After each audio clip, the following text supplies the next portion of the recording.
میں دعوت دوں گی مہرین افسر کو. جی مہرین, ان کا نام تھا آپا محمد دانش.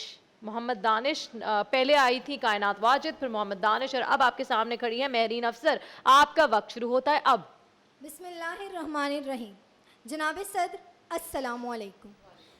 جب گردنیں جھکی ہوں تو سر کاٹتے ہیں لوگ, جھکتا نہیں وہ سر جو سدا سرفراز ہو.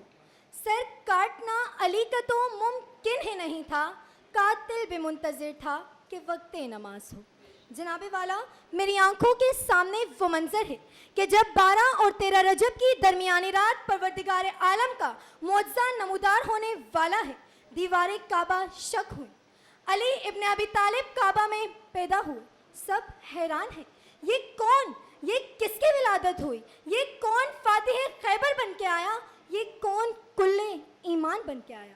جناب والا, یہ منظر بدلتا ہے کہ میری آنکھوں کے سامنے مسجد کوفہ ہے, شیر خدا فاتح خیبر موجود ہے, اپنے قاتل کو نماز کے لیے جگاتے ہیں.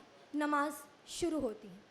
شیر خدا پہلے رکعت کے دوسرے سجدے سے سر اٹھانا چاہتے ہیں کہ اچانک ایک زہرالو تلوار سے ملعون ابن ملجم شیر خدا کے سر پہ وار کرتا ہے. شیر خدا کی آواز بلند ہوتی ہے, فستو برب کعبہ, رب کعبہ کی قسم, علی کامیاب ہو گیا. جناب والا, قضا نے وار کیا بھی تو پشتے سر پہ کیا, کس کی مجال تھی آتا جو روبرو علی کے. وہ علی اپنے ابن ابی طالب کہ جن کی ولادت ہوئی تو اللہ کے گھر میں, کہ جنہوں نے آنکھ کھولی تو رسول خدا کی آغوش میں.